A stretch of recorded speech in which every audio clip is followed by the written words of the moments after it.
Let us move to level 1 problems of circles. Okay ठीक है, तो सर्कल जैसे चैप्टर में तो अगेन स्ट्रेट लाइन जब पढ़ा था तो सर्कल्स तो और कॉम्प्लिकेट हो गए, स्ट्रेट लाइन में तो लीनियर इक्वेशन होती थी, सर्कल्स में तो एक्स स्क्वायर वाई स्क्वायर भी आ जाते थे, कितना दुख होता था हमें। वैसे इंटरेस्टिंग बात मैं बताऊं तो सर्कल्स में मुश्किल क्वेश्चन बनना बड़ा मुश्किल होता है, क्योंकि सर्कल्स आप बहुत अच्छे से हैंडल कर चुके हो। मैंने नोटिस किया कि स्ट्रेट लाइन के क्वेश्चंस ज्यादा मुश्किल बनाए जा सकते हैं एज कंपेयर टू सर्कल्स और कोनिक्स, क्योंकि इन चैप्टर्स में जब आप बहुत मुश्किल क्वेश्चन बनाते हो तो इतना मुश्किल हो जाता है, मतलब जब मुश्किल क्वेश्चन का डिफिकल्टी लेवल आप एक लेवल से ऊपर करते हो तो इतना मुश्किल हो जाता है कि ऑटोमेटिकली आपके लेवल से बाहर ही चला जाता है, ठीक है, और सबके लेवल से बाहर चला जाता है। बट स्ट्रेट लाइन में क्या है कि आपके लेवल में रहते रहते भी बहुत सारे मुश्किल क्वेश्चन बन सकते हैं, जो मतलब एकदम से ऑब्वियस नहीं होंगे जो हम सॉल्व करेंगे। तो कोई नहीं, लेट अस मूव ऑन। तो अगर हम बात करते हैं, a square is inscribed in the circle की इक्वेशन दे रखी है, X square plus Y square minus 2x plus 4y plus 3 equal to 0। its sides are parallel to the coordinate axis and one of the vertex of the square is, square की vertex निकालनी है हम लोगों को। एक circle दे रखा है, वी हैव अ सर्कल, उस सर्कल के अंदर एक स्क्वायर हमने इंस्क्राइब कर रखा है, we have inscribed a square in that circle. Now अब हमारे सामने सिचुएशन ये है कि इस अगेन ये बात गिवन है कि भाई कोऑर्डिनेट एक्सिस के पैरेलल है, जो साइड्स है स्क्वायर की वो कोऑर्डिनेट एक्सिस के पैरेलल है। सर्कल का हमें पता है, सर्कल का सेंटर का है 1, -2। ये आप देख के समझ गए हो ना, coefficient of x/2 minus the coefficient of x/2 minus the coefficient of y/2, ऐसे कुछ हमें दिख जाएगा। मैं ऐसे देख लेता हूँ x-1 का स्क्वायर हो रहा होगा, कुछ ऐसा आएगा।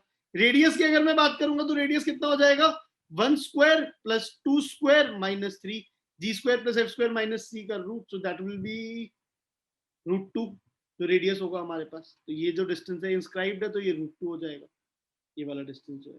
अब हमारे को इसकी वर्टिसेस पता नहीं है। देखो अब ये चीज पता है, अगर ये लेंथ √2 है तो ये वाली लेंथ कितनी हो जाएगी, 1 यूनिट हो जाएगी। ये कैसे पता चला मुझे, ये एंगल 45 डिग्री होगा ना, तो √2 cos 45 कितना होगा, cos 45 1/√2 होता है, तो √2 into 1/√2 विल बी 1। ये समझो, क्योंकि मैं ये देना चाहता हूं सेंटर से कितना ऊपर ये लाइन है मुझे पता चल सकती है अगर मुझे रेडियस पता है तो जैसे ही मुझे ये लाइन पता चल गई कि ये 1 यूनिट ऊपर है तो इस पॉइंट का कोऑर्डिनेट क्या हो जाएगा, इस पॉइंट का जब मैं कोऑर्डिनेट देखूंगा तो y x कोऑर्डिनेट तो सेम रहेगा, y कोऑर्डिनेट +1 हो जाएगा, तो -1 आ जाएगा, 1 का माइनस। सिमिलरली इस पॉइंट का कोऑर्डिनेट जब देखूंगा तो इसमें 1 सब्ट्रैक्ट हो जाएगा, तो ये 1, -3 हो जाएगा ये पॉइंट का coordinate. Similarly on this side also distance 1 होगा, स्क्वायर है। Are we able to understand it? तो on the right hand side again 1 unit right में जाएंगे तो 2, -2, एक यूनिट लेफ्ट में जाएंगे तो 2, -3। अब इस पॉइंट का कोऑर्डिनेट देखना है तो y कोऑर्डिनेट -1, x कोऑर्डिनेट 2 है। इस पॉइंट का कोऑर्डिनेट देखना है तो x कोऑर्डिनेट जो होगा वो 2 होगा और y कोऑर्डिनेट -1 होगा। इस पॉइंट का coordinate y coordinate -3, x coordinate 2, sorry 2 क्यों लिख रहा हूं मैं, ये 0 होगा ना, 1 इधर जाना है तो सॉरी, ये 0 हो जाएगा इधर, और ये वाला कोऑर्डिनेट जो जाएगा वो 2, -3 ऐसे कुछ आ जाएगा।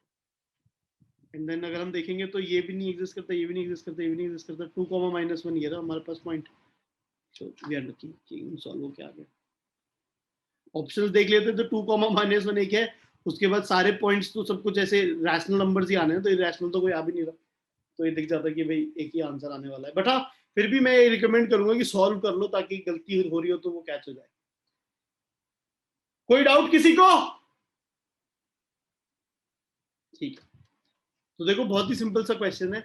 The only thing which was supposed to be realised in this question was, circle की इक्वेशन आपको पता है, रेडियस सेंटर पता है, वो सब पता है कि इस लाइन का कोऑर्डिनेट, किसी कोऑर्डिनेट निकालने के लिए अगर ये कोऑर्डिनेट एक्सिस के पैरेलल लाइन है तो आपको सिंपली इससे कितना डिस्टेंस ऊपर पॉइंट है वो देखना है और वहां से आपको इस पॉइंट का कोऑर्डिनेट पता चल जाएगा। इस लाइन की इक्वेशन ही पता चल जाएगी, y = -1, ऐसे कुछ लाइन की इक्वेशन ही पता चलती है। Are we clear?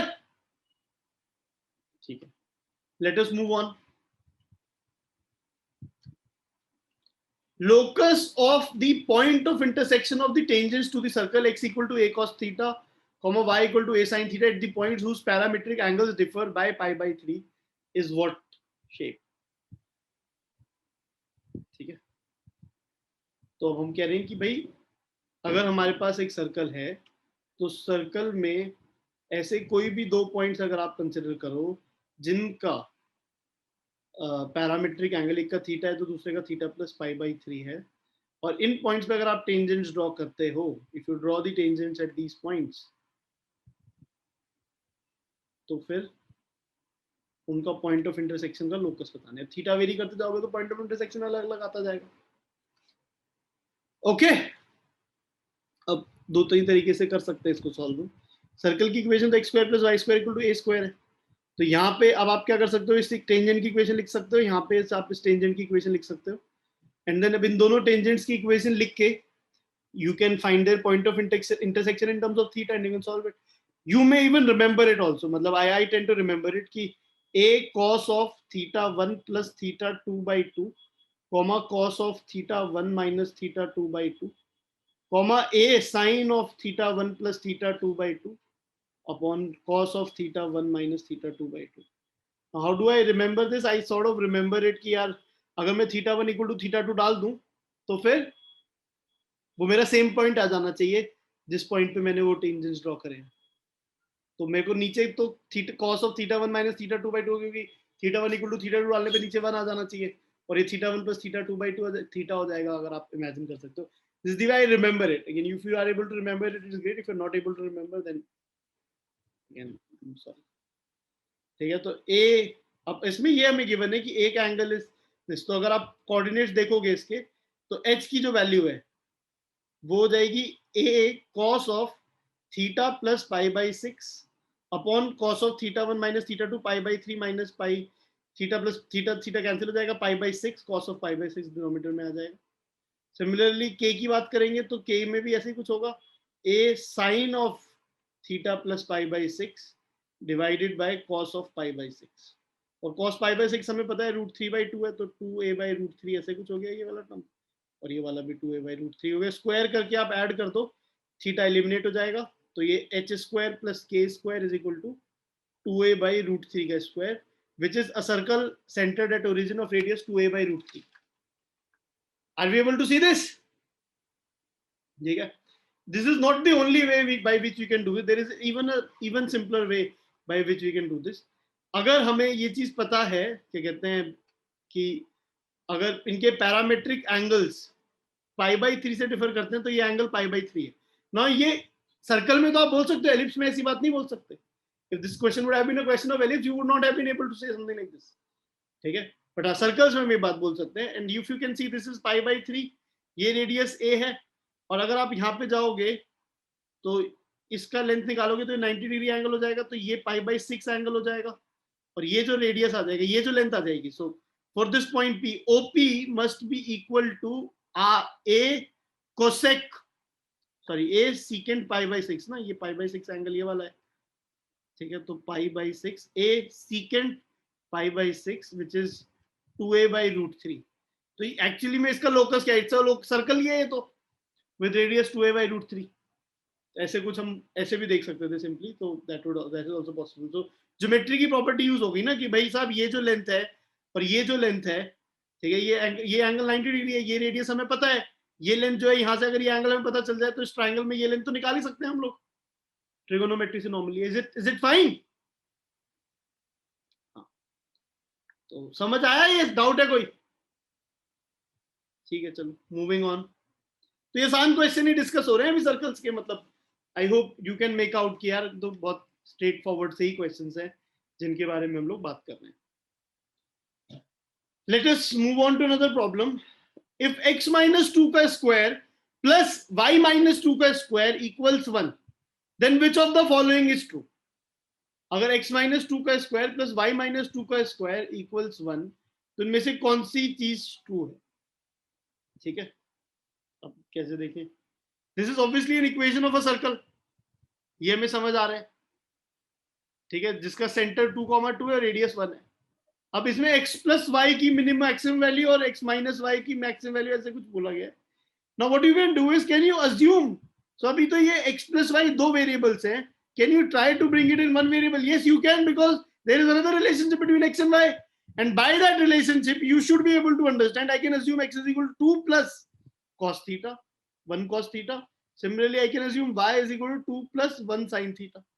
कैसे? क्योंकि obviously x minus 2 का स्क्वायर प्लस y minus 2 का स्क्वायर इज इक्वल टू 1 ऐसे कुछ हो रहा है हमारे पास।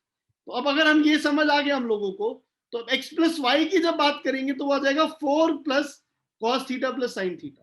तो अब ये एक्सप्रेशन सिर्फ एक थीटा के टर्म्स में वेरी कर रहा है यहाँ पे, और अगेन एसेंशियली इसकी मैक्सिमम और मिनिमम वैल्यू निकालने के लिए आपको इस cos theta plus sine theta की मैक्सिमम मिनिमम वैल्यू देखनी है, और cos theta plus sine theta को तो आप √2 cos of theta minus pi by 4 लिख सकते हो।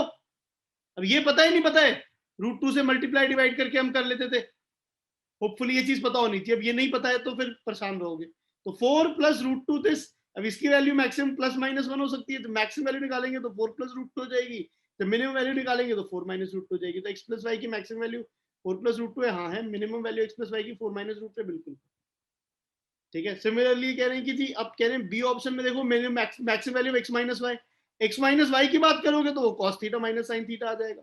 अब इसकी मिनिमम वैल्यू कितनी है, सॉरी इसकी मैक्सिमम वैल्यू ऑब्वियसली ये this is √2 times cos of theta plus pi by 4। अगर आप समझ पा रहे हो इस बात को, नहीं समझ पा रहे हो तो फिर परेशान रहोगे। एनीवेज वैसे ये तो लिखने की जरूरत नहीं है, तो पता ही है ए स्क्वायर प्लस बी स्क्वायर का रूट इसकी मैक्सिमम मिनिमम वैल्यू से कुछ आपको पता ही होगा कैसे रिलेट करते थे हम लोग। तो यहाँ पे √2 मैक्सिमम √2 हो जाएगी, ठीक है, तो ये भी ठीक है। x इंटू वाई की वैल्यू की बात कर लेते हैं हम लोग। x इंटू वाई की वैल्यू की बात करेंगे तो कैसे होगा, x into y is 2 plus cos theta into 2 plus sine theta. अब इसकी वैल्यू को देखेंगे तो 4 plus sine 2 sine theta plus 2 cos theta plus cos theta sine theta. अब इसकी मैक्सिमम वैल्यू कैसे देखेंगे बताओ, तो अभी तक तो बड़ा स्ट्रेट फॉरवर्ड ही था, तो अभी इसकी मैक्सिमम वैल्यू कैसे देखेंगे। हाँ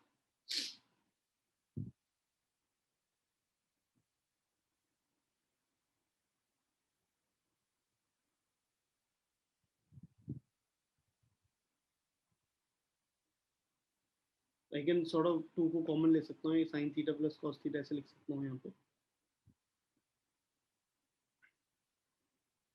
देखो एक बिल्कुल बेसिक से तो तरीका ये है कि आप इसे डिफरेंशिएट कर लो और वहां से थीटा की वैल्यू के लिए सॉल्व कर लो, डिफरेंशिएट करके जीरो पुट करके निकालने की कोशिश कर लो, मतलब बट ट्रिगोनोमेट्रिक इक्वेशन सॉल्व होगी, मतलब you should not be feeling so glad about that. ऐसे बहुत मुश्किल बनेगी नहीं, but you will not be so happy with getting to that equation. और क्या सोच सकते हैं हम लोग, what else can we think about in this case. हाँ अनित। भैया मैं तो AMGM इनइक्वालिटी से देख लिया था। AMGM इनइक्वालिटी से देख सकते हैं, वो कैसे देखेंगे बेटा। रूट एक्स वाई जो होगा उसकी मैक्सिमम वैल्यू होगी x प्लस वाई बाई 2, हम्म और x प्लस वाई बाई 2 के लिए मैक्सिमम वैल्यू मैंने देख ली थी, 4 प्लस √2 आई थी, हम्म। तो वहां से भी हाँ आ रहा था। वहां से देख सकते हो आप, बिल्कुल। या फिर आप एक चीज यहाँ पे इंटरेस्टिंग सी बात है, बिल्कुल तुक्के वाली चीज भी कर सकते हैं कि sign theta plus cos theta कब मैक्सिमम होता है, जब थीटा पाई बाई 4 होता है, तो इसकी मैक्सिमम वैल्यू होती है ये 2√2 हो जाएगा यहाँ पे मैक्सिमम वैल्यू। इंटरेस्टिंग बात है, जब थीटा पाई बाई 4 है तो इसकी भी तो मैक्सिमम वैल्यू होती है 1/2, क्योंकि ये साइन 2 थीटा बाई 2 है। तो वहां से अगर आप ऑब्जर्व करते तो ये देख सकते थे कि 9/2 प्लस 2√2 विच इज 9 प्लस 4√2/2 ऐसे कुछ लिख सकते हो, that is the maximum value of this expression. तो मतलब थोड़ा सा ये दिख सकता था यहाँ पे, इतना कॉम्प्लिकेटेड है कि दोनों की मैक्सिमम वैल्यू सेम ही पॉइंट पे हो रही है, तो ओवरऑल मैक्सिमम भी सेम ही जगह होगा ना, which is fairly straightforward then. So ये this is also correct option in this case. तो सारे ऑप्शन चेक करना है, यही थोड़ी मेहनत वाली बात है, अदरवाइज तो ये स्ट्रेट फॉरवर्ड सी चीज है। ओके ठीक है, so hopefully we can understand this question.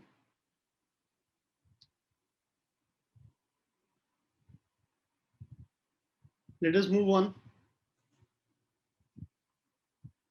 and look at this 10th question. A जिसका कोऑर्डिनेट 1,2 है, B जिसका कोऑर्डिनेट 7,10 है, are two fixed points. If point P जिसका coordinate x, y is a point such that angle APB is 60 degrees and the area of triangle APB is maximum, then point P lies on this point P के बारे में argument देना है हमें कि भी क्या होगा।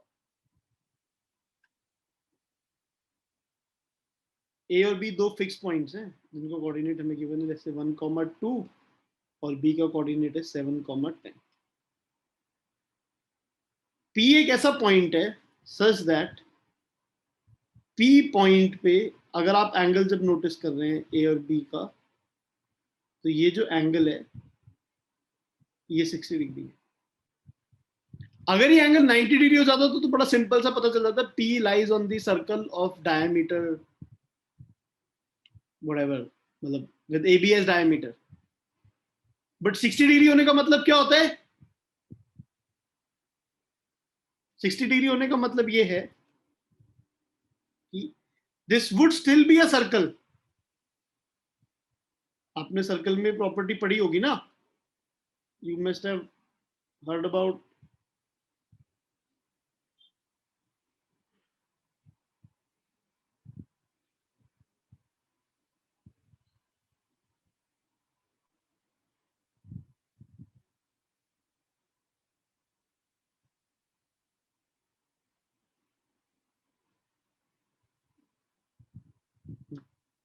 सर्कल में हमने पढ़ा है कि भाई कोई भी कॉर्ड होती है वो सर्कल की वर्टेक्स पे एक पर्टिकुलर एंगल सबटेंड करती है, ऐसे कुछ होगा.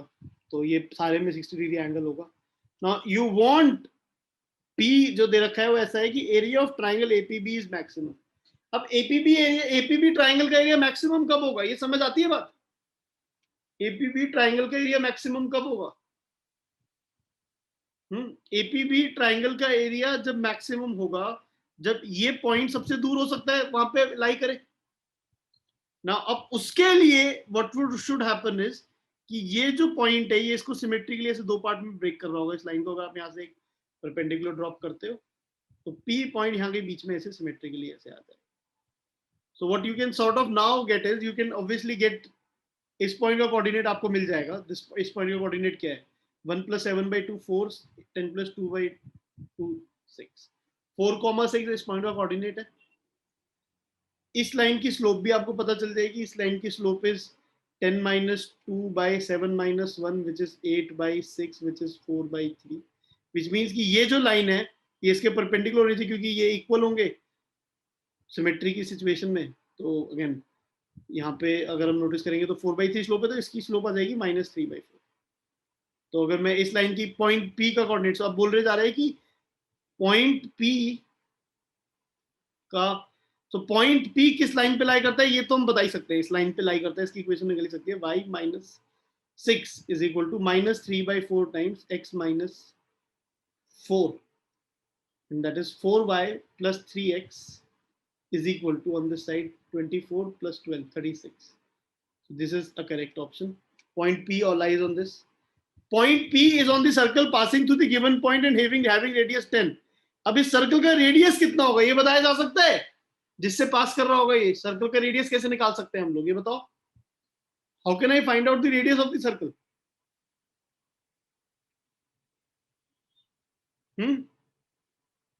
How can I find out the radius of the circle in this case? हाँ दिव्यांश. भैया इसमें हम सेंटर से ए और बी को ज्वाइन कर देंगे और अगर हम हमें सेंटर से ए और बी को ज्वाइन कर देते हैं तो ठीक है, ऐसे कुछ आ जाएगा. बताओ फिर. ऊपर वाला एंगल पता है हमें 60 डिग्रीज है, तो ऊपर वाला एंगल हमें पता है 60 डिग्रीज है. नीचे वाला एंगल आ जाएगा और क्योंकि ये सिमेट्रिकल है तो ये वाला ट्रायंगल ए और ये पॉइंट का बीच का एंगल आ जाएगा, मतलब इसका हाफ एंगल हो जाएगा ना वो. यस, एनीवेज आप देख सकते थे ये 60 डिग्री एंगल है और ये दोनों इक्वल हैं, तो ये anyways it was a you can see that this is a equilateral triangle. पूरा जो ट्राइंगल है तो कोई नहीं, अगेन यहाँ से 120 से भी आप ये देख सकते हो कि 30 डिग्री एंगल आ जाएगा. ये 90 है, 60 हो जाएगा तो ये 30 हो जाएगा. एंड आर की वैल्यू अब कैसे निकालूंगा मैं? एम मुझे पता है, m is 3 square plus 4 square का रूट विच इज 5. ये लेंथ मुझे पता है, तो r is 5 secant 30 degree and that would be 5 secant 30 कितना हो जाएगा? That will be 2/√3. तो ये 10/√3 रेडियस हो जाएगा. So it lies on the circle, but radius 10 नहीं चाहिए. Lies on the circle passing through given point, radius 10/√3. And then we are asked area of triangle PAB. अब एरिया कैसे निकालेंगे PAB triangle का? अगेन बड़ी obvious सी बात ही होगी क्योंकि P पॉइंट का कोऑर्डिनेट निकालना है ना हमें. तो या तो सर्कल की इक्वेशन लिख लो और फिर वहां से नहीं, वहां से भी क्यों करेंगे, आसानी हो क्या। पी पॉइंट का कोऑर्डिनेट अगर हमें निकालना है तो पी पॉइंट की एरिया निकालना है, पी पॉइंट का कोऑर्डिनेट भी नहीं निकालना है, that is not a problem. Area, ये लेंथ 5 पता है, ये लेंथ 5 पता है, तो area of a equilateral triangle क्या होता है, इक्विलेटरल ट्राइंगल का एरिया √3a²/4। याद है कैसे निकालते थे, बेस लेंथ अगर a है, ये √3a/2 है, तो √3/4 × 100 ऐसे कुछ आ जाएगा, विच इज 25√3। अगेन ये ठीक ऑप्शन है डी या गलत है, गलत है ना, नहीं ध्यान से देखो, वो 25 √3 से डिवाइड मल्टीप्लाई कर दो, 75/√3 होगा, ये गलती नहीं करनी है। सो यस, ये तो नहीं होगी होपफुली, तो ये भी करेक्ट आंसर। ओके ठीक है, so we are able to understand this question, not a very difficult question. मतलब ये एक छोटी सी चीज है जो रियलाइज करने वाली है वो एंगल के लिए कि ये 30 डिग्री होगा, और वहां से हम रेडियस को डायरेक्टली आर्ग्यू कर सकते हैं, अदरवाइज तो मतलब ठीक ही क्वेश्चन है, we should be able to understand. Okay guys, let us move on and let's discuss another problem. So हमें दे रखा है equation of in circle of an equilateral triangle ABC, और B और C के कोऑर्डिनेट गिवन है हम लोगों को, ठीक है, ABC 2,0 4,0 ऐसे इक्विलेटरल ट्राइंगल है, ठीक है। अब उसके इन सर्कल की इक्वेशन हमें बतानी है। अब इन सर्कल क्या बकवास होती है, एनी आइडिया, इन सर्कल क्या बकवास होती है। इन सर्कल वो वाला सर्कल है जो तीनों साइड्स को टच करता है, बहुत अच्छी बात है। Now if I want to find out the equation of any circle touching the x-axis, again by symmetry equilateral triangle है, ये आर्ग्यूमेंट तो समझ लगा सकते हैं कि 3,0 पे यहाँ पे टच कर रहा होगा, ठीक है। तो अब इस लाइन की इक्वेशन क्या है, इस लाइन की इक्वेशन है y = 0, any circle touching the coordinate x, touching this y = 0 line at 3,0 is x - 3 का स्क्वायर प्लस y - 0 का square plus lambda times y = 0। ये किसी भी सर्कल की इक्वेशन लिखी जा सकती है ऐसे, ये बात नहीं समझ आई। ओके वैसे इसकी भी जरूरत नहीं थी, बट स्टिल ऐसे कुछ लिख सकते हैं। अब हमारे को एक और आर्ग्यूमेंट देना है कि भाई साहब ये इन सब लाइनों को भी टच करेगा, तो इसका जो सेंटर होगा, अगर आप देखोगे अगर ये एक्स एक्सिस को टच कर रहा है तो जो सेंटर है, वैसे वो तो फैक्ट यहाँ पे ऑलरेडी हो ही गया, तो आई डोंट थिंक उससे तो हमारे पास कुछ इक्वेशन आएगी। और कहां से इक्वेशन आएगी, हम लोग क्या देख सकते हैं, this is x² minus plus y² minus 6x plus lambda y plus 9 = 0, ये हमारे पास इक्वेशन है। हम और क्या कर सकते हैं यहाँ पे, हाउ कैन वी, हाँ बोलो। Radius of encircle area of triangle upon semi perimeter होता है, तो हम डायरेक्टली वो यूज कर सकते हैं। रेडियस ऑफ सर्कल जो है incircle area of triangle upon semi perimeter होता है, that is also fine, I think so. हाँ तो वहां से हम रेडियस की बात कर सकते हैं और रेडियस से एक्सप्लॉइट कर सकते हैं। और क्या कर सकते हैं प्रभव? भाई मैं सोच रहा था कि जो 2,0 और 9,0 उसकी लाइन की इक्वेशन लिख के, नहीं वो सेम इक्वेशन है, वो सेम इक्वेशन, मतलब वहां से लाइन की इक्वेशन लिख के सेंटर से परपेंडिकुलर डिस्टेंस रेडियस के बराबर कर सकते हैं। सेंटर से परपेंडिकुलर, तो ये 2,0 तो ये इक्वेशन नहीं ना, y = 0, ये तो लाइन है। यस वो सेम बन जाएगी। मयूर? सर हम कंपोनेंट लेके कर सकते हैं, ऊपर वाले पॉइंट को x, y ले लेंगे और cos हमें 60 पता ही है, तो x और y की वैल्यू मिल जाएगी। 3, y ले सकते हो आप इसे सर, सेंटर को नहीं सर, ऊपर वाले पॉइंट को, ऊपर वाले पॉइंट को 3, y, इसको भी 3, y ले सकते हो क्योंकि इक्विलेटरल मतलब ट्रायंगल डायरेक्टली है। नीचे ही है, तो फिर वही सेंटर्ड वाले फॉर्मूले से सेंटर आ जाएगा। सेंटर वाले फॉर्मूले से मतलब सेंट्रोइड वाले, सेंट्रोइड वाले फॉर्मूले से रेडियस सेंटर आ जाएगा। यस, फिर सर सेंटर पता चल गया और रेडियस जो इन सर्कल वाला फॉर्मूला है उससे आ जाता है।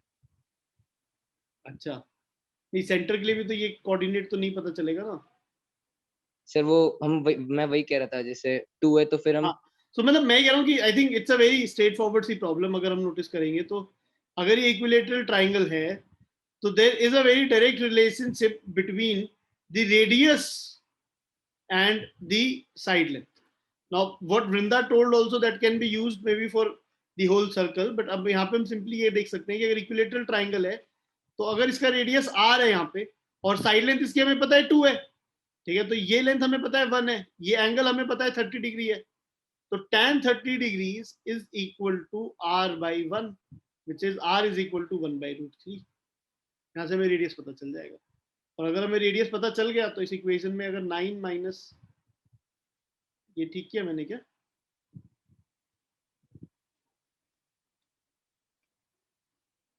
r by 1, हाँ 1 है ये लेंथ, ठीक है, तो रेडियस जो है वो 1 by root 3, ठीक है ना ये, होपफुली. एंड देन अगर इसमें मैं रेडियस निकालना चाहूंगा तो 9 माइनस इसका भी 9 तो कैंसिल हो जाएगा, सो रेडियस एक्चुअली में यहाँ पे लैम्डा ही आ जाएगा, सो लैम्डा की वैल्यू हो जाएगी 1 by root 3. आप नोटिस करोगे तो मतलब वो a square plus b square होता है ना, so g square plus f square, so 3 square plus lambda square minus 9 का root, that is lambda. So वो लैम्डा की वैल्यू हमें पता चल जाएगी यहाँ से कि lambda is equal to 1 by root 3.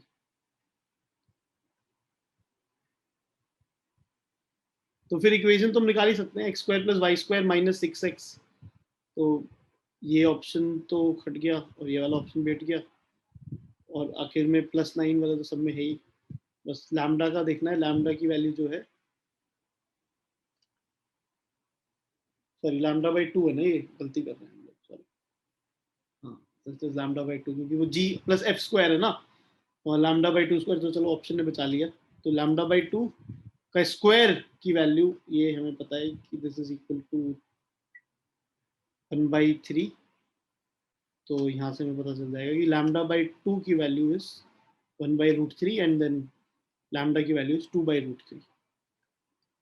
ठीक है, तो 2 by root 3 अगर हमारे पास है तो वी ऑब्वियसली गेट दिस.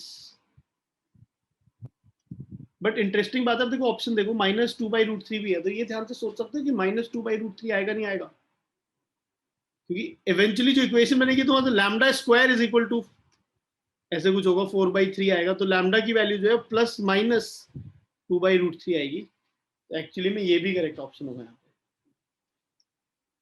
ये मिस हो जाता है जनरली ये वाला जो ऑप्शन है. ओके, हाँ श्रेय भैया, जब हमने वो वाला निकाला, क्या कहते हैं, हमें रेडियस वाली इक्वेशन नहीं मिल रही थी, तो उसको हम ऐसे भी कर सकते थे क्योंकि हमारे पास वो वाला पॉइंट तो है 2,0 और हमें पता है कि इक्विलेटरल ट्रायंगल है, तो स्लोप 60 डिग्री आ गई मेरे पास, तो उसकी स्ट्रेट लाइन मिल गई, एंड उसको सर्कल की इक्वेशन में पुट करके अगर उसको टच करे तो डिस्क्रिमिनेंट 0 कर दिया. सर्कल कौन सी सर्कल की इक्वेशन डाला आपने? मतलब x square plus Y square minus 6x plus lambda y plus 9 is equal to 0 में मैंने वो लाइन की इक्वेशन डाल दी, वो मतलब एक ही टर्म में रिप्रेजेंट करके x और y में, और उसका डिस्क्रिमिनेंट 0 कर दिया, क्वाड्रेटिक बनेगी क्योंकि एक वो उसको टच कर सोच लेगी तो बहुत लंबा मेथड कर रहा है. हाँ, अगर कुछ नहीं स्ट्राइक करो तो कर ले, but it's going to take a lot of effort. But condition of tangency तो ठीक है, लैम्डा की वैल्यू निकालनी है जैसे भी निकाल सकते हो. ठीक है भैया, मतलब ये वाली जो कंडीशन तुमने लगाई है कि इंटरसेक्शन में वो 0 आना चाहिए, उसका मतलब डिस्क्रिमिनेंट 0 होना चाहिए. ओके, ठीक है. Moving on, another problem is the center of a circle S is equal to 0 lies on the line 2x minus 2y plus 9 equal to 0 and S equal to 0. Center of a circle S equal to 0 lies on 2x minus, अच्छा ठीक है, so that's okay. इसका जो center है वो किसी line पे लाई करता है, and S equal to 0, ये जो सर्कल है x square plus Y square equal to 4, इसको ऑर्थोगोनली कट करता है. तो आपको circle must pass through a point, ये पूछा जा रहा है. Now circle must pass through a point. Now what is the question that you can feel like? Circle must pass through a point. ये क्वेश्चन किस टाइप का question है? ऐसे तो बहुत सारे पॉइंट से पास करेगा, but circle must pass through a point की जो फीलिंग है वो एक्चुअली फैमिली वाली फीलिंग है. तो सर्कल की जो इक्वेशन आएगी, that you try to represent it as a family of curves passing through the intersection of two curves. तो वहां से उनका इंटरसेक्शन निकाल के आप सॉल्व कर सकते हो. कोई नहीं, सर्कल की इक्वेशन को अज्यूम करते हैं, x square plus Y square plus 2gx plus 2fy plus c equal to 0. Circle की इक्वेशन, इसमें तो कोई दिमाग नहीं लगा, बड़ी ऑब्वियस सी बात है. अब ये बोला गया है कि ये जो सर्कल है, इस सर्कल को ऑर्थोगोनली कट कर रहा है. इस सर्कल की इक्वेशन है x square plus Y square minus 4 equal to 0. Now अब ऑर्थोगोनली कट करने वाली कंडीशन याद है? कुछ लोगों को याद होगी, कुछ लोगों को याद नहीं होगी। देखो यार यही डिफरेंस है। ये कंडीशन तो बहुत आसान सी होती थी, तो शायद याद रह सकती है। 2g1 g2 plus 2f1 f2 is equal to c1 plus c2। एक में इसमें तो g1 g2 तो जीरो ही है ना, तो g1 f1 तो ये तो जीरो ही हो जाएगा। 0 is equal to c1 plus c2 c minus 4। तो यहाँ से c की वैल्यू आ गई 4। तो ये सर्कल की इक्वेशन में ये आ गया एक तो। और दूसरी कंडीशन क्या है, the circle lies on 2x minus, circle का जो सेंटर है वो है -g, -f। उसको आपको इसके अंदर सेटिस्फाई कराना है। अब जब उसको आप इसके अंदर सेटिस्फाई करोगे, 2 times -g plus 2 times f plus 9 is equal to 0। तो यहाँ से f की वैल्यू हमारे को पता चल जाएगी। f की वैल्यू आ जाएगी 2g माइनस 9/2, ऐसे कुछ f की वैल्यू आ जाएगी, विच इज g माइनस 9/2। ना अब आप क्या कर सकते हो, ये जो पूरा का पूरा एक्सप्रेशन है, इस एक्सप्रेशन को सिर्फ g के टर्म्स में डाल सकते हो, f की वैल्यू को रिप्लेस करके। तो x square plus y square plus 2gx plus 2 times g minus 9/2 times y plus 4 equals to 0, which tells me x square plus y square minus 9y plus 4, ये एक टर्म हो गया, plus g term को common लिया तो यहाँ पे एक तो 2x आया, और ये 2 भी कॉमन ले लेता हूँ, यहाँ पे x plus y is equal to 0। तो अगर आप नोटिस करते हो तो this is the equation of our circle, and इसमें सारी वैल्यूज ऑफ g अलाउड है, which means this is the family of circle passing through the intersection of this and this। family of circle s plus some kl equal to 0 वाली कहानी है। this is the family of circle passing through the intersection of s and s equal to 0 and l equal to 0। तो s equal to 0 अब इसको solve करेंगे तो बहुत ही आसान है, x square plus y square minus 9y plus 4 equal 0 अगर मुझे करना है। तो अगर मैं यहाँ पे देखता हूँ तो x is equal to minus y है, तो x की वैल्यू को यहाँ रिप्लेस कर देता हूँ, या y की वैल्यू को रिप्लेस कर देता हूँ, तो it becomes 2x square minus plus 9x plus 4 is equal to 0। obviously the factors are very obvious, 8 product है तो 8x plus 1x plus 4 2x square plus 8x, तो ये जाएगा 2x plus 1 times x plus 4 is equal to 0, which says x is equal to minus half or x equal to minus 4, and y की value half और 4 आ जाएगी। I hope that's pretty straightforward। so minus half comma half and minus 4 comma 4 ये points आ रहे हैं, minus half comma half minus 4 comma 4, ये दोनों points हमें यहाँ पे नजर आ गए हैं। these are the points which जहां से सर्कल को पक्का से पास करना पड़ेगा। Are we able to understand it? तो जब भी तुम्हें क्वेश्चन ऐसा मिले ना, the circle must pass through this point, you should feel like you have to prove that there is a family that you have to prove it। मतलब कोई भी कर्व की बात कर लो, that the curve must pass through a point, तो automatically दिमाग में family वाला फैक्टर, फैमिली वाली चीज बजनी चाहिए, दैट इज इंपॉर्टेंट। ठीक है, ठीक है। सो फ्यू प्रॉब्लम्स तो हमने कुछ डिस्कस कर लिए सर्कल के ऊपर। समझ आ रहा है क्या ये जो हम कर रहे हैं discuss? Yes, hopefully most of the चीजें जो हम सर्कल में पढ़ी थी वो रिवाइज हो रही होंगी। ठीक है, let us move on to another problem. The problem says if the circle x square plus y square plus 4x plus 2y plus c equal to 0 bisects the circumference of this another circle, then c plus d की value बतानी है आपको। तो यहाँ पे c है और यहाँ पे d है, c plus d की वैल्यू बतानी है कि अगर ये दोनों सर्कल्स एक दूसरे की सर्कमफ्रेंस को अगर बाइसेक्ट करते हैं, सॉरी ये वाला सर्कल, ये this is s1 and this is s2, s1 is bisecting the circumference of s2। तो s2 अगर सर्कल है हमारे पास, तो s1 जो है वो ये s2 है, अगर सर्कल S1 जो है उसकी सर्कमफ्रेंस को बाइसेक्ट कर रहा है।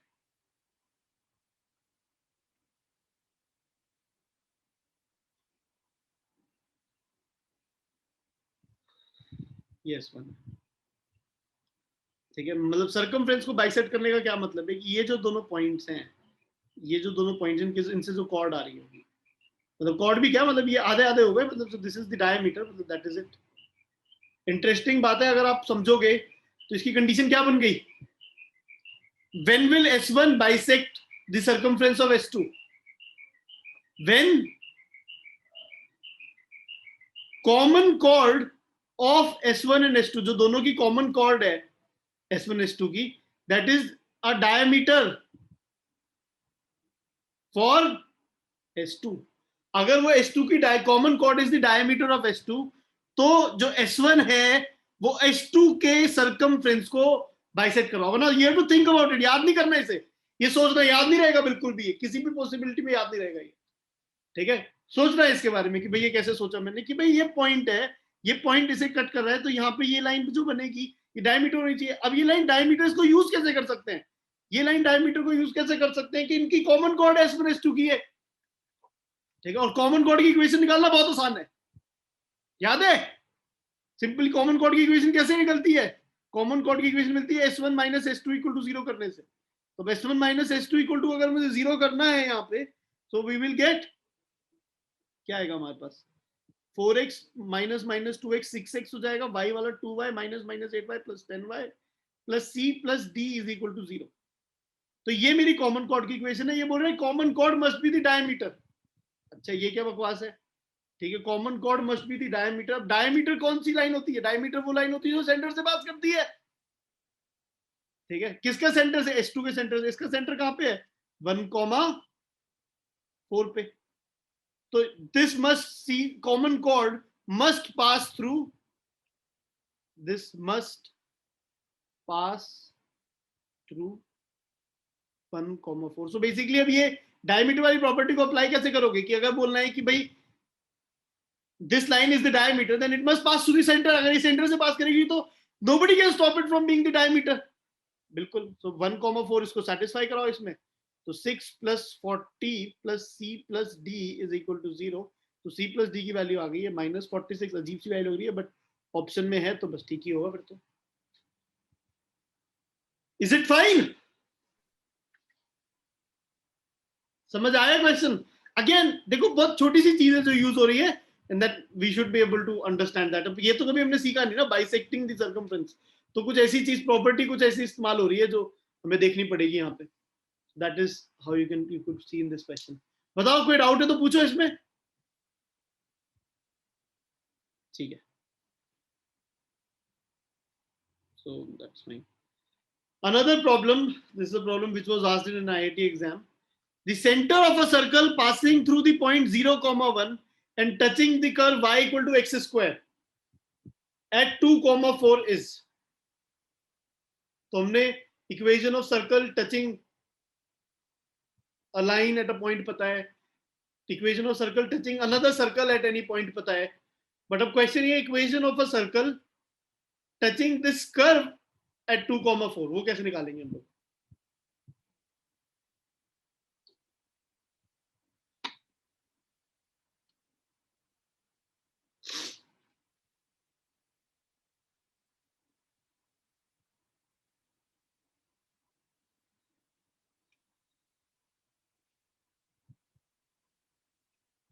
तो यार y equal to x square curve में अब देखो हमेशा ना ये जितने भी क्वेश्चंस हैं सर्कल टचिंग और कर्व वाले क्वेश्चंस हैं, इसमें हमेशा एक बड़ा सिंपल सा ही point way of doing these questions है, वो है कि हम लोग ना जो पॉइंट है उस पॉइंट पे टेंजेंट बना लो इस कर्व पे, और इस सर्कल और इस कर्व की दोनों की कॉमन टेंजेंट बना दो इसे।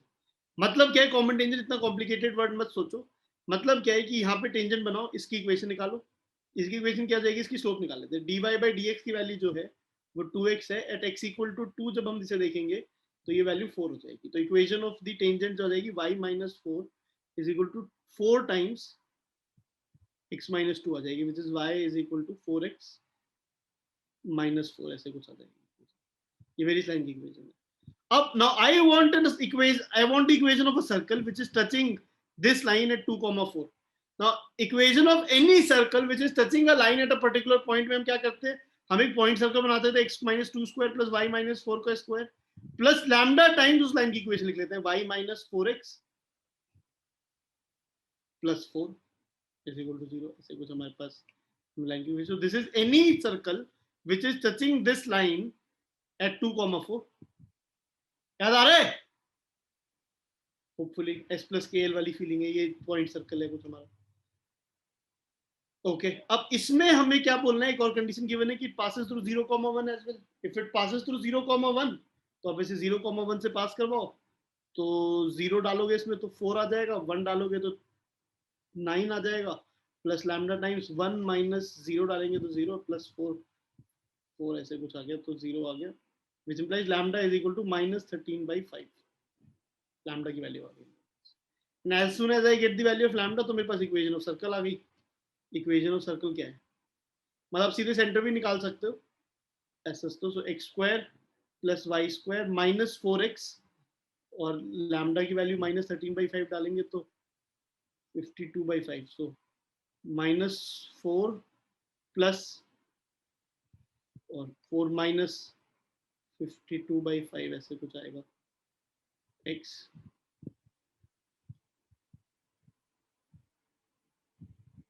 4 into 13 52, हाँ y के कोफिशिएंट में -8y -4x plus 52/5x -8y -13/5y plus 4 16 20 20 plus lambda by 4 20 minus 13 into 4/5 52/5। तो ये सर्कल की इक्वेशन आ रही है हमारे पास, कोई बड़ी बात नहीं है। Again we just have to find out the centre ना। सेंटर के लिए हमें क्या करना होगा, ये 32 प्लस 32x/5 है यार, और यहाँ पे y में 40 40 53 माइनस 53 y/5 है। तो सेंटर जब देखेंगे तो -16/5 कॉमा इसका कोफिशिएंट -53/5 और डिवाइड बाय 2 करेंगे तो बाई 10 आ जाएगा, -16/5 comma 53/10। That is the answer. Again the calculations are bad but otherwise question बहुत आसान है, मतलब क्वेश्चन में बहुत ज्यादा कुछ है ही नहीं। आपने सर्कल की इक्वेशन लिखी एक वेरिएबल की तरफ से, ऐसे इस पॉइंट से पास कराया, उसके लिए लैम्डा की वैल्यू पता चल गई, आपको इफेक्टिवली सर्कल की इक्वेशन पता चल गई, वहां से आपको सेंटर पता चल गया। ओके बताओ कोई डाउट है इसमें तो? ठीक है, तो ऐसे क्वेश्चन आते हैं तो सॉल्व हो ही जाते हैं, मतलब थोड़ा मेहनत वाला काम है कैलकुलेशन करना, दिमाग में वही, ये दिमाग से सबसे पहले निकालना पड़ेगा कि मैथ्स का पेपर में कैलकुलेशन आसान करनी है। मैथ्स के पेपर में कैलकुलेशन बाय डिफॉल्ट डिफिकल्ट आती है, तो you should be ready to solve the paper, मतलब you should be ready to do calculation. Examiner का थैंक यू बोलना अगर उसने कैलकुलेशन आसान कर दी है क्वेश्चन के अंदर, तो बोलना कि अच्छा आप तो बड़े अच्छे लोग हो, कैलकुलेशन आसान कर दिया, हमारे लिए टाइम बचा दिया, वरना तो मतलब I don't think there is any point of saving, मतलब I don't think you can save yourself from doing the calculations in mathematics exam. मतलब जितने लोग कैलकुलेशन करते हैं ना वो मैथ्स में उनको प्रॉब्लम ही है। बाय डिफॉल्ट इंटरेस्टिंग बात है, कैलकुलेशन भी मैथमेटिकल सी होती है सारे ये, तो वो इक्वेशंस लिखना और उनको सॉल्व करना बहुत जरूरी है। आप पता है गलती क्या करते हो, जब प्रैक्टिस करते हो ना तो बस इक्वेशन लिख के छोड़ देते हो और फिर सॉल्व हो जाएगी अपने आप, वो जब छोड़ते हो ना तो फंस जाते हो, फिर वो आदत बन जाती है, और आदत बनने की वजह से जब एग्जाम में सेम चीज होती है ना तो वो एग्जाम में मन करता है उसे छोड़ने का वहां पे, और वहां पे फ्रस्ट्रेशन बढ़ने लग जाती है। ठीक है, if a circle pass through a point a comma b and cuts the circle orthogonally, ठीक है, then the equation of the locus of its center is, okay अगर एक सर्कल का हम सेंटर मान लें h कॉमा k, तो x minus h का square plus y minus k का square is equal to r square. Now I did not assume the circle to be r square x square plus y square plus 2gx plus 2ay, because फिर मेरे को मैं centre को पहले minus h comma k लेता या minus g minus f लेता, उस पे h कॉमा k डालता, तो मैं सीधे h कॉमा k मान लिया। लोकस के क्वेश्चन में जिसका लोकस निकालना था उसे h कॉमा k मान लेते हैं।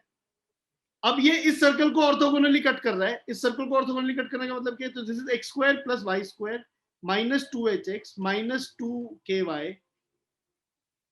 Plus h square plus k square minus r square is equal to 0। ये एक सर्कल है, यहाँ पे k दोबारा यूज हो रहा है, इसको c बोल देता हूँ, एक इंग्लिश c स्क्वायर बोल देता हूँ, तो ये x square plus y square minus c square is equal to 0 यहाँ पे इक्वेशन।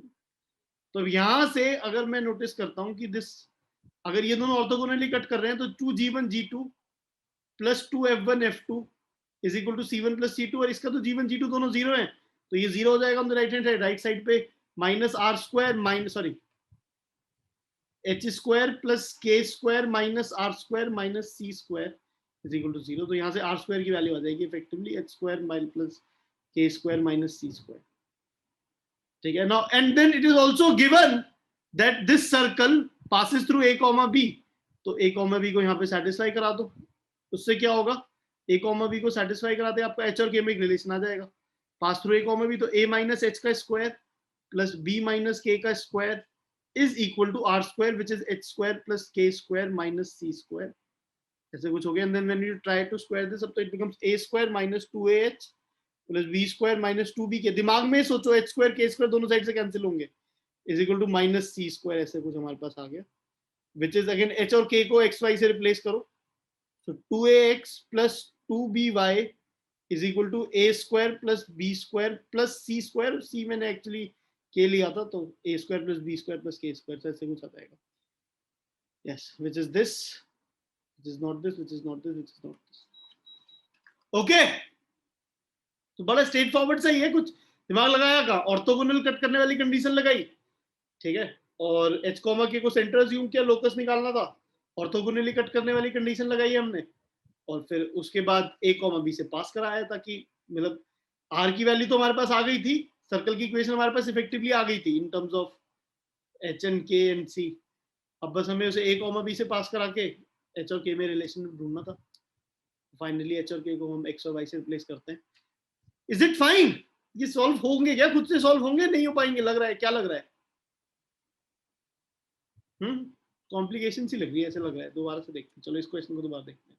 1998 में आया क्वेश्चन है, कैसे सॉल्व होगा? हो ही नहीं सकता, आईआईटी क्वेश्चन तो हम सॉल्व होता ही नहीं।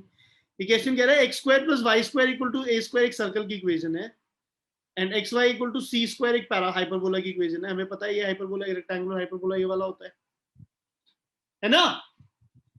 अब हमें ये बोलना है कि ये 4 डिस्टिंक्ट पॉइंट पे इंटरसेक्ट कर रहा है, दिख भी रहा है कि 4 पे कर सकता है इंटरसेक्ट, ठीक है। तो अब ये 4 डिस्टिंक्ट पॉइंट पे इंटरसेक्ट कर रहा है, तो x1 x2 y1 y2 x3 x1 x इन सब के बीच का रिलेशनशिप चाहिए कुछ हमें, विच इज अगेन अगर आप ऑप्शन देखोगे तो x1 प्लस x2, तो अगर आप x में इक्वेशन बना लो, यहाँ पे जिस डिग्री 4 की इक्वेशन अगर x में बना लो आप, तो वहां से आपको x1 plus x2 plus x3 plus x4 की वैल्यू पता चल जाएगी। अब डिग्री 4 इक्वेशन बनेगी कैसे? डिग्री 4 इक्वेशन बनेगी कैसे? अरे कोई बात नहीं, इसको सॉल्व करने की जब कोशिश भी करोगे तो ऑटोमेटिकली बन जाएगी। y स्क्वायर की वैल्यू है c, y की वैल्यू है c स्क्वायर बाई x, इसमें डाल दो यहाँ पे, तो x square plus c square upon c to the power 4 upon x square is equal to a square, which will basically become x to the power 4 minus a square x square plus c to the power 4 equal to 0. Degree 4 की equation आ गई, which obviously tells me that x1 summation x1 is equal to 0, summation x1 x2, ये पता है ना क्या होता है? Theory of equations है ना? Theory of equations क्या कहती है कि जी sum of all the roots taken one at a time minus b by a होता था, फिर plus of minus A square by 1 हो जाएगा, और समेशन x1 x2 x3 जब हम देखेंगे तो वो 0 हो जाएगा अगेन, क्योंकि x का कोएफिशिएंट 0 है यहाँ पे, और फिर समेशन इन चारों का प्रोडक्ट जब देखेंगे x1 x2 x3 x4 तो वो हो जाएगा c4 डिवाइड बाई 1। ये बात समझ आ रही है? मतलब डू यू नो दिस की a not x to the power 4 plus b a1 x cube, ऐसे कुछ हमारे पास इक्वेशन है, अगर प्लस a4 इक्वल टू 0 ऐसे कुछ इक्वेशन है, तो यहाँ से xi का सम जो है वो minus a1 by a not है, फिर a2 बाई a नॉट है, ऐसे कुछ करके सोचना होता है ना, ऐसे याद रखने की कोशिश करनी होती है हमें। Is it fine? तो वो हमें दिख गया कि समेशन xi 0 है, तो ये हमें नजर आ गया। समेशन y में भी क्वाड्रेटिक बनानी पड़ेगी, बट अब सोचिए सिमेट्रिकल सिचुएशन है ना x और y में, जो x के साथ हो रहा है y के साथ भी हो रहा होगा, क्यों? x को y से रिप्लेस कर दो, y को x से रिप्लेस करो, दोनों इक्वेशन में सेम ही होगा, तो ये भी ठीक होगा। सिमिलरली प्रोडक्ट की बात कर रहे हो तो c4 बाई 1 आ ही रहा है, तो वो तो आ ही रहा है, दैट इज देयर, ये भी दोनों ठीक हो गए, तो a b c d चारों ऑप्शंस ठीक। बताओ यहाँ पे कहाँ अटकेंगे हम लोग? आई डोंट थिंक इसमें अटकेंगे हम लोग। फिर अगर इसमें नहीं अटके तो फिर ये थ्योरी ऑफ इक्वेशन जो वाली कहानी है कि इक्वेशंस में प्रोडक्ट का सम, प्रोडक्ट के प्रोडक्ट मतलब रूट्स का सम और रूट्स का प्रोडक्ट कैसे निकालना है। Are we clear about that? Amazing. Okay. Let's move on and try to understand this another question. 46 case says let A be the center of this circle, x square plus y square minus 2x minus 4y minus 20 is equal to 0. A जो है it is the center of the circle, ठीक है, तो हमें पता ही है, तो ये तो कोई बड़ी बात है ही नहीं, सर्कल की इक्वेशन रखी है, ए भी पता है हमें, Suppose the tangents at point B 1,7 and D 4,-2 on the circle meet at the point C. तो ये कुछ टेंजेंट्स बनाए हमने सर्कल पे, कुछ पॉइंट B पे और कुछ पॉइंट D पे. तो इधर टेंजेंट बना, इधर टेंजेंट बना, वो पॉइंट C पे जाके मिला. Find the area of the quadrilateral ABCD. इस ABCD क्वाड्रिलेटर का एरिया निकालना है. अच्छा, तो ये A पॉइंट का कोऑर्डिनेट तो हमें पता ही क्या है, 1,2. D पॉइंट का कोऑर्डिनेट भी पता है 1,7. D पॉइंट का कोऑर्डिनेट भी पता है 4,-2. अब ये जो एरिया ऑफ क्वाड्रिलेटरल ABCD है, या पहले कर चुके हैं क्वेश्चन ऐसा? बड़ा सिंपल होता है ये. एक्चुअली में सिंपल क्यों होता है? क्योंकि आप यहां से जब इसे डिवाइड करते हो दो पार्ट में, दोनों सिमेट्रिकल से पार्ट आते हैं. ये 90 डिग्री, ये 90 डिग्री है. एंड देन वी जनरली से, ये तो रेडियस है, हमें पता ही है. अगर मुझे ये थीटा एंगल पता चल जाए तो एरिया ऑफ क्वाड्रिलेटरल ABCD जब मैं देखूंगा तो twice of area of triangle ABC हो जाएगा, which will be equal to twice of area of triangle ABC. क्या होने वाला है? Half base is R and height अगर आप देखोगे तो ये R tan थीटा हो जाएगी ना, BC लेंथ, क्योंकि ये 90 डिग्री एंगल है. R² tan थीटा ऐसे कुछ आ जाएगा हमारे पास. तो अब हमारे सामने जो क्वेश्चन है वो क्वेश्चन सिर्फ यही है कि R की वैल्यू कितनी है और थीटा की वैल्यू कितनी है. R की वैल्यू पता चल जाएगी 1² + 2² -20 का रूट, विच इज 5 आ गया. तो ये तो पता चल गया. तो 25 tan theta, that is what we are supposed to find. तो tan थीटा निकालना है. अभी थीटा कैसे निकलेगा ये बताओ? How can I find out this theta? Now interestingly if I try to look at it like this, यहां पे हम ठीक है, हम यहाँ पे क्या कर सकते हैं, हम यहाँ पे ये चीज देख सकते हैं कि भाई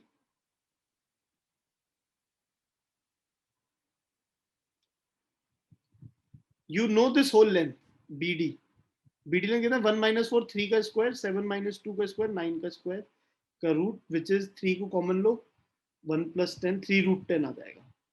तो BD जो है 3√10 है, विच बेसिकली इंप्लाइज कि जो ये वाली लेंथ है, अगर मैं इसको E बोल दूं तो BE लेंथ, तो BD लेंथ ये है, तो BE जो है वो BD का हाफ हो जाएगा, 3√10/2.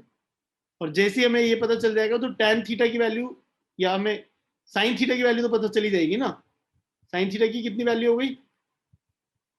sin थीटा में ये लेंथ पता चल गई BE/R, BE/द रेडियस, और BE की लेंथ पता चल गई 3√10/2/5.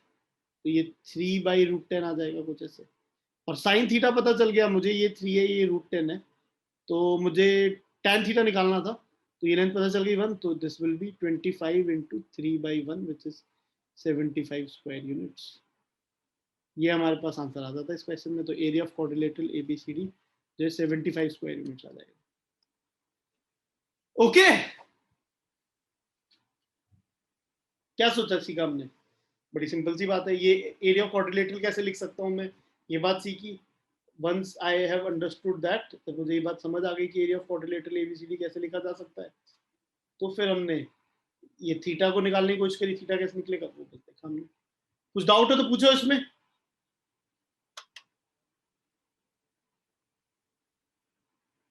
एक्चुअली में ये थीटा और ये थीटा भी सेम है. This line makes angle theta with vertical. ये परपेंडिकुलर लाइन है, ये थीटा और वर्टिकल से बनाई है. ऐसे भी देख सकते हो तुम. ठीक है, उससे कोई इतना फर्क नहीं पड़ रहा. इस क्वेश्चन में तो कुछ नहीं होगा. ठीक है.